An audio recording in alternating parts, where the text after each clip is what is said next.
Okay, so I'm gonna be honest. I'm gonna be honest. I'm watching all of these YouTube channels, which I said earlier. Last year. You know, y'all gonna have to make a decision. You got these wrestling YouTube channels that constantly hate on WWE, even if they do something positive or in the right direction. Now, I'm not gonna give Raw, a A plus. I'm not gonna give Raw an A plus. I still, to be honest, I still like fell asleep on Raw and woke up and I finished it, but it's man, the commercials really take you out of Raw. Like it takes you out, and they put in these commercials in the worst spots ever. We all sometimes we had mid commercials, right? But man, we miss a lot of action. Like it'll throw you off, especially with the Gunther and Javon Evans match. Javon Evans, he'll be putting belt to ass on Gunther, and then commercial. Okay, now Gunther's, winning the fight. Like it was stupid. But if I had to grade Raw last night, I would actually give Raw a cool 6. Raw was a cool 6 in hindsight. The garbage Raws that we've been getting, it would be a 10 out of 10 based on, how suck ass Raw has been.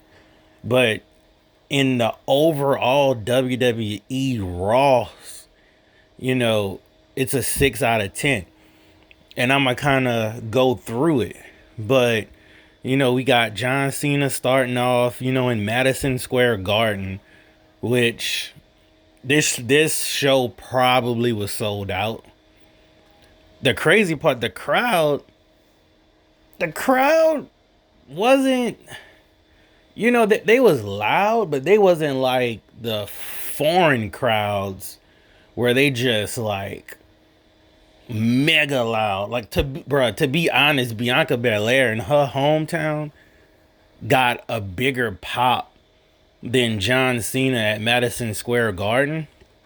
And y'all think I'm lying. Like y'all probably heard me say that just now and probably was like, get out of here.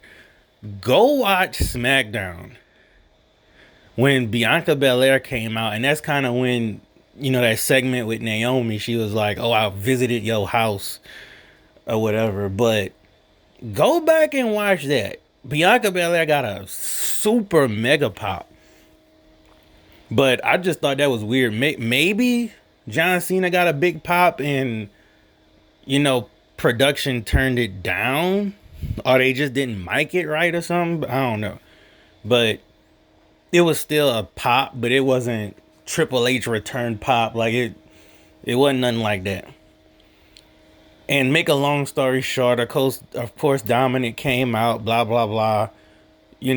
Judgment Day, jump John Cena, Sheamus runs out, Rey Mysterio run out, 6-man tag. Now, when I saw Rey Mysterio run down the ramp, I was like, oh my goodness, Rey Mysterio is not ring ready. That was a lie. Rey Mysterio was ring ready. He shook that whatever rust off. Rey Mysterio still hitting Hurricane Rana, still taking dives, still taking bumps. Like, man, them luchadors could be 65. And for some reason, they knees never give out. I don't know. I don't know what it is, but I would have actually loved to see John Cena versus Rey Mysterio as maybe John Cena last match, but I'm happy with this match. I ain't gonna lie. I ain't gonna lie. JD McDonough, his moonsault is perfect. His moonsault damn near better than Kurt Angle. His moonsault is almost as great as Ultimo Dragon moonsault, which is the best moonsault ever. You know, his moonsault is actually a moonsault, not just a backflip. Um, and I gotta be fair, man. This match was a 9 out of 10. You know, I don't want to be one of those people that just cannot give a 10 out of 10. But this match was, man, Judgment Day. If you look at the wrestlers in Judgment Day, being honest, they good. You know, in ring wise, they're good. They have ring awareness. Then you had John Cena, Rey Mysterio, and Sheamus, veterans.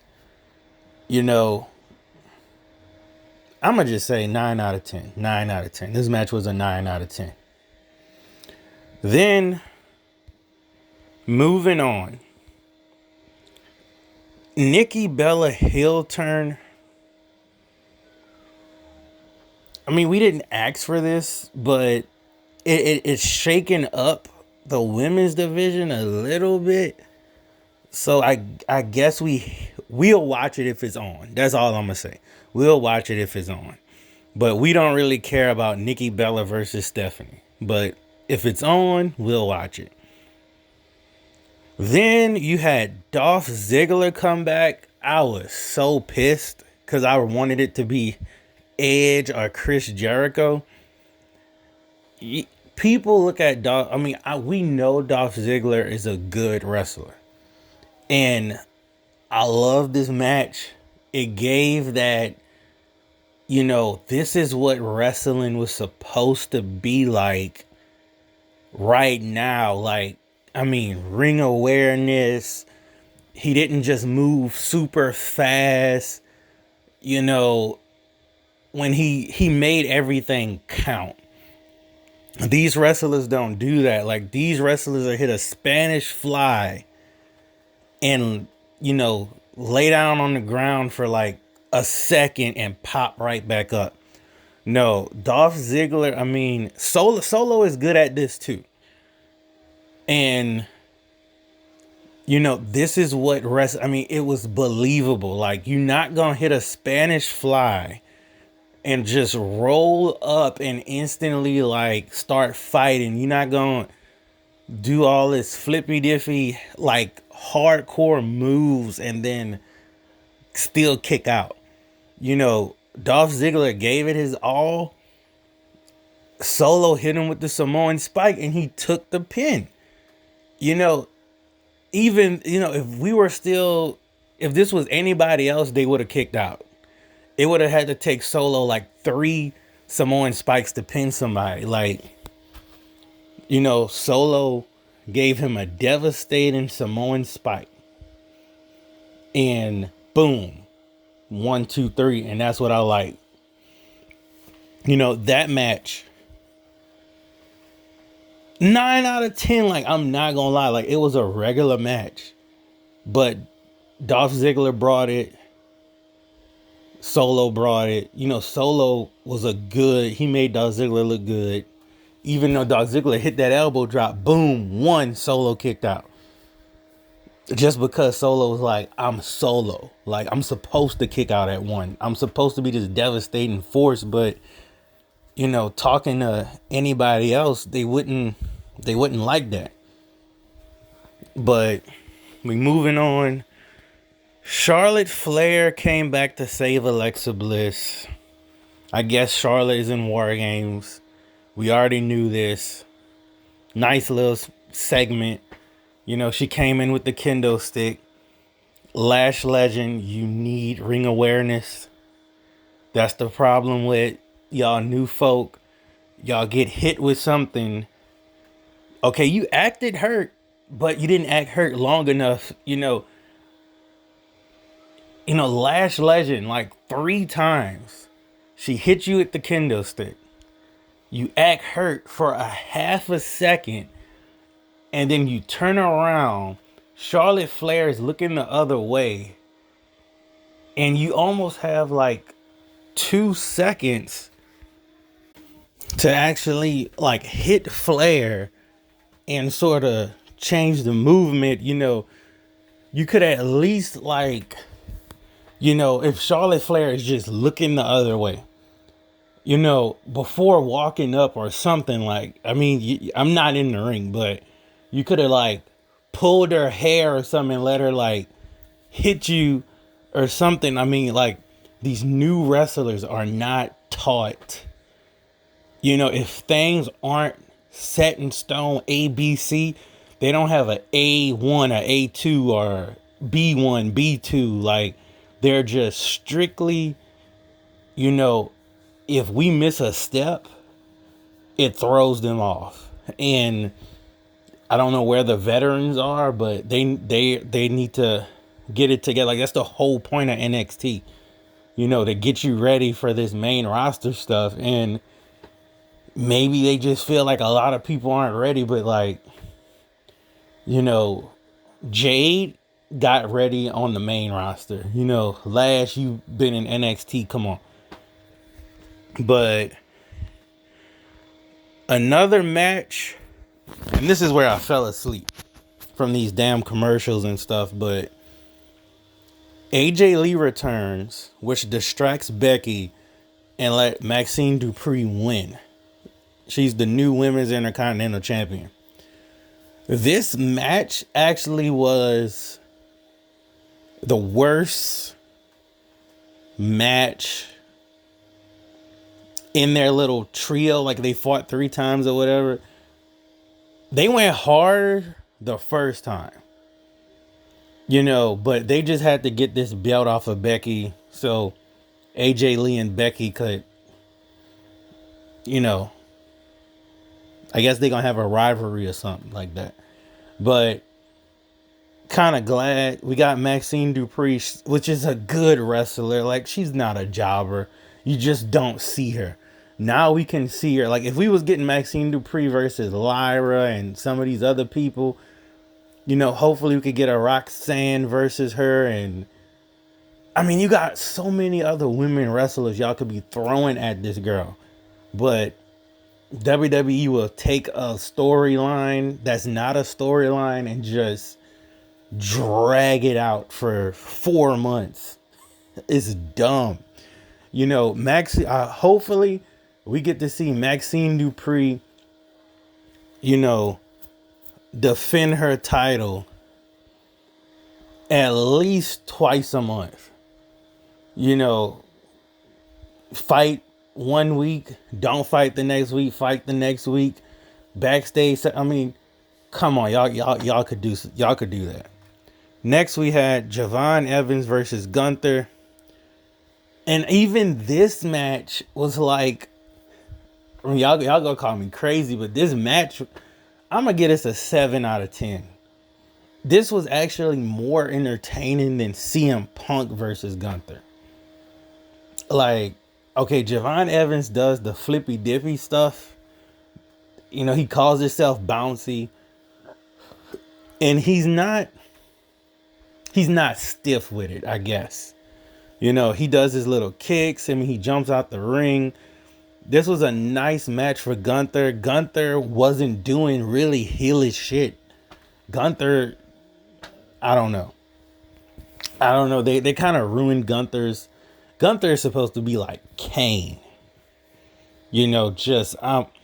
Kane never really did all the heelish type stuff. But he was a menace. You didn't want to mess with Kane. You were afraid of Kane. Gunther, you got choked out by Jey Uso. That destroyed your character. If Gunther really wanted to get that back, I thought Gunther was about to shake Javon Evans' hand. Gunther should have shook his hand and then put him in a sleeper for 5 minutes until he was unconscious. Like, that's how you get over as a heel. It would have kind of made Javon Evans not really look bad, but Gunther's, you're up there. But, now we're going to have, I think, Solo versus Gunther. Solo's probably gonna win that. Hopefully Gunther doesn't win it because we don't need to see Gunther versus John Cena. We don't need to see that. Gunther doesn't need that. But maybe Gunther will get the IC title if Dominic don't beat him. Then the last, what should I say, face off with, CM Punk, the Usos, Cody Rhodes, which is crazy. Cody Rhodes, you got a team with both champions on it, and the Usos, and Roman Reigns. So you have the Bloodline, Cody and CM Punk, versus the Vision, Brock Lesnar, Drew McIntyre, and Logan Paul.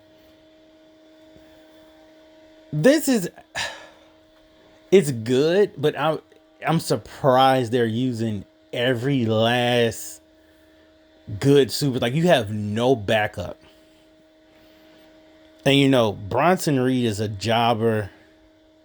Braun Breaker, he's right there. I'm about to call him a jobber, but I can't because he got the best spear in the industry.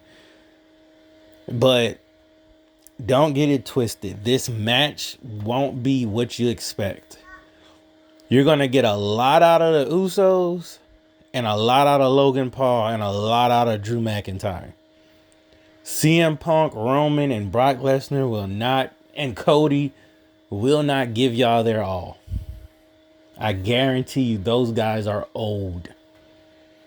Brock Lesnar going to take some people to Suplex City. The Usos just going to super kick and spear. This is going to be a spear fest. The Usos need to take the spear out of their repertoire. Braun Breaker does the spear perfect. Roman does the spear okay. But Jey Uso and Jimmy Uso using the spear is like, these weak people shouldn't be using the spear. Do some Samoan shit. Samoans barely super kick. Samoans do the Samoan drop. Samoans do, I would say they do spine buster sometime, but like Nia Jax's moveset is a Samoan moveset. I don't know. Some people love the Usos. I don't like these new Usos. I thought maybe Jacob Fatu was going to come out. I mean, I honestly would have preferred Jacob Fatu be in this match than Roman. Because we know what's going to happen. Roman going to come and then he going to be out of here. They're going to probably injure Roman and fake injury Roman. But the crowd popped when Brock Lesnar came. The crowd popped when Roman came out. Got them cheap pops. And that kind of sent Raw over the edge. That's why I would have gave Raw. I would have, if Raw was a 6 out of 10, this cheap pop made it a 7 out of 10. But we was like, oh, wow. So, they're really doing this. That's kind of what everyone's thinking. Like, wow. CM Punk, Cody, and the Bloodline, the original Bloodline versus these guys. If they lose, it's over. But that's y'all little Raw review. Put in the comments what y'all think, gonna happen next at War Games.